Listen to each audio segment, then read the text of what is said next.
अब से सिर्फ 20 घंटे बाद दीपावली के दियों से पूरी दुनिया जगमग होगी। लेकिन कनाडा की राजनीति में प्रधानमंत्री जस्टिन ट्रूडो ने वोट बैंक के ऐसे कांटे बोए हैं कि वहां अब रोशनी के त्योहार पर अंधेरी सियासत हो रही है।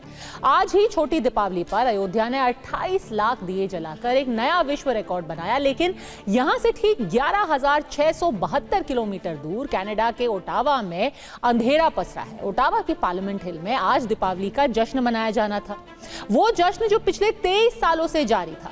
लेकिन आज वहां वोट बैंक की राजनीति ने इस परंपरा पर ब्रेक लगा दिया।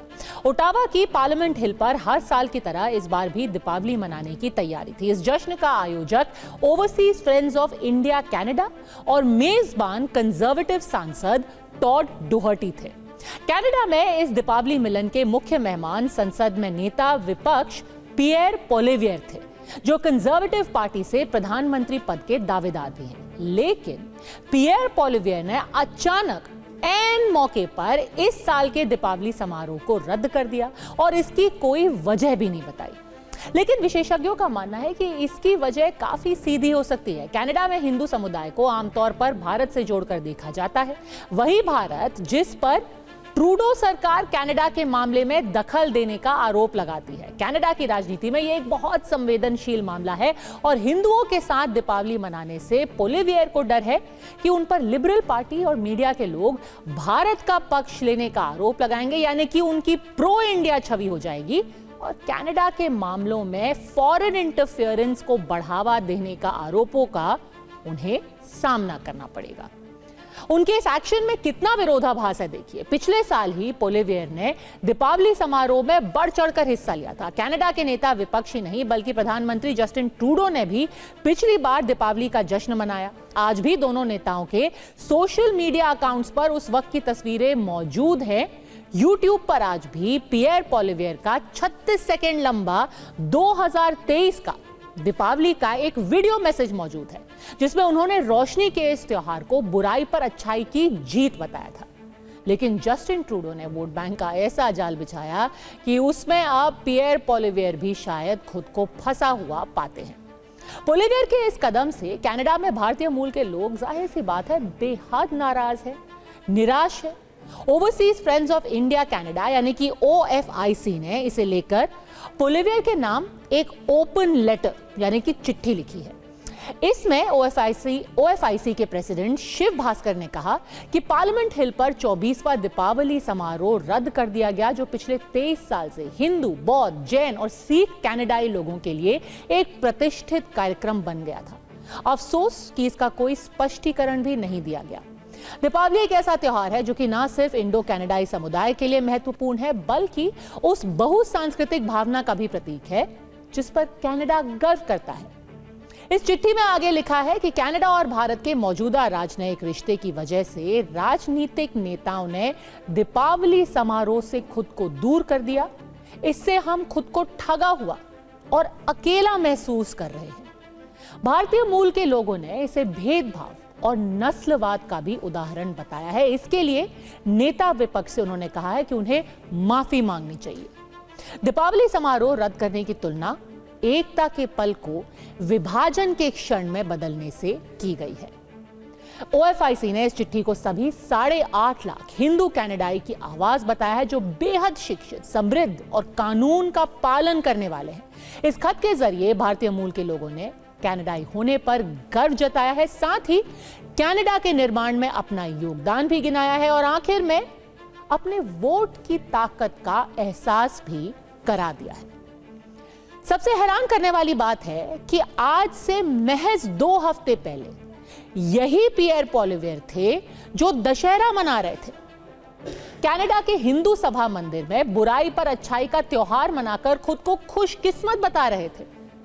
दावा कर रहे थे कि अंधकार पर हमेशा प्रकाश की ही जीत होती है। उन्होंने दशहरा भी मनाया, उसके पहले नवरात्र भी मनाया हिंदू समुदाय के साथ। लेकिन अचानक उनका मन ऐसा बदला, चुनाव करीब है, ऐसे में शायद प्रो हिंदू होने का डर सता गया और खुद को कनाडा का भावी प्रधानमंत्री मानने वाले नेताजी ने दीपावली के जश्न से खुद को ही काट लिया। कनाडा के नेताओं ने वोट बैंक के डर से दीपावली मनाने से परहेज किया तो उनके पड़ोस में ही अमेरिकी राष्ट्रपति जो बाइडेन ने व्हाइट हाउस में दीपावली का जश्न मनाया। अमेरिका ने जमीन पर ही नहीं अंतरिक्ष में भी यह त्योहार मनाया। भारतीय मूल की अमेरिकी अंतरिक्ष यात्री सुनीता विलियम्स ने इंटरनेशनल स्पेस सेंटर से दुनिया को दीपावली का संदेश दिया, अपनी भारतीय जड़ों पर गर्व जताया। अमेरिका में तो इस बार एक इतिहास भी लिखा गया। न्यूयॉर्क सिटी में पहली बार दीपावली की छुट्टी घोषित की गई है।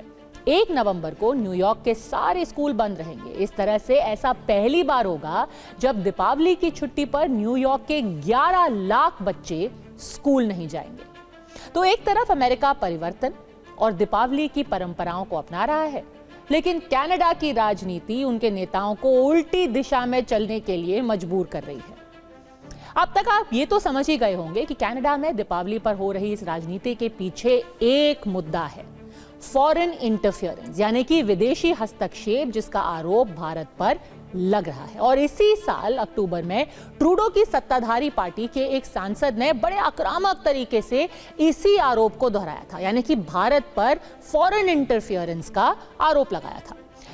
इस सांसद महोदय का नाम है परम बेंस। और सबसे पहले आप ये सुन लीजिए कि उन्होंने फॉरेन इंटरफेरेंस और भारत के बारे में कहा क्या था। तो आपने सुना कि ये सज्जन कितने चिंतित दिखाई दे रहे थे कि भारत उनके देश के मामलों में कैसे इंटरफियर यानी कि हस्तक्षेप कर रहा है। उन्होंने ये चिंता अपनी संसद में भी जाहिर की, लेकिन उसके बस चंद ही दिनों बाद मामला पूरा उल्टा पड़ गया। कनाडा के एक पत्रकार सैम कूपर ने बेंस की पोल खोल दी। उन्होंने सबूत पेश करते हुए ये आरोप बेंस पर लगाया कि वो असलियत में खुद अपने देश की राजनीति में चीन का इंटरफेरेंस करा रहे हैं।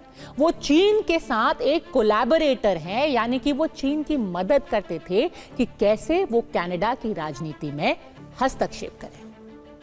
मतलब ये कि कनाडा में असली फॉरेन इंटरफेरेंस कर रहा है चाइना, और इसमें उसकी मदद कर रहे हैं वही लोग, वही सांसद जो फॉरेन इंटरफेरेंस का सबसे जोर से आरोप लगाते हैं भारत पे। आप हैरान हो गए ना? पर रुकिए, अभी तो पिक्चर शुरू ही हुई है। ये तो हमने आपको बात बता दी पूरे विदेशी हस्तक्षेप के मुद्दे की। एक और इल्जाम जो खुद वहां की पुलिस ने भारत पर लगाया था वो था कि खालिस्तान समर्थक आतंकी हरदीप निज्जर की हत्या में भारत के राजनयिक यानी कि हमारे डिप्लोमैट शामिल हैं। कनाडा की पुलिस ने हमारे डिप्लोमैट्स को पर्सन ऑफ इंटरेस्ट कहा। इसके चलते भारत ने सुरक्षा की वजहों से अपने सारे राजनयिकों को, 6 राजनयिकों को कनाडा से वापस बुला लिया। लेकिन अब वहां के एक मंत्री ने कैसे पलटी मार ली, आप सुनिए। मतलब ये कि आपने भारत के ऊपर ढेर सारे आरोप लगा दिए। हमारे राजनयिकों पर निज्जर को मारने के लिए लॉरेंस बिश्नोई जैसे गैंगस्टर के साथ मिली भगत का भी इल्जाम लगा दिया। और अब आपके ही एक मंत्री क्या कह रहे हैं? वो कह रहे हैं कि हमने एक बहुत जनरल सी बात की थी, हमारी पुलिस ने कोई स्पेसिफिक लिंक नहीं दिया था। अरे जब कोई स्पेसिफिक लिंक नहीं था तो आपके प्रधानमंत्री कैसे खड़े होकर के कह रहे थे कि भारत के डिप्लोमैट्स लॉरेंस बिश्नोई के साथ मिलकर के कनाडा के नागरिक के ऊपर हमला करवा रहे हैं? कनाडा का ये घटिया आरोप कितना ठोस है ये तो उनके मंत्री ने ही दिखा दिया। पर दीपावली का समारोह कैंसिल करके वहां के नेता क्या संदेश देना चाहते हैं ये भी सोचने की बात है। कनाडा खुद को बहुधार्मिक और बहुलतावादी देश बताता है, लेकिन वहां जांच की आड़ में सिर्फ नस्लवाद की राजनीति अब की जा रही है। पहले निज्जर जैसे आतंकियों की आड़ में एक वोट बैंक को खुश करना, और अब दीपावली के समारोह का बहिष्कार करना। अगर ये नस्लवाद की राजनीति नहीं होती तो फिर हिंदू, बौद्ध, जैन और सिख 4 धर्मों के त्योहार दीपावली से परहेज नहीं किया जाता।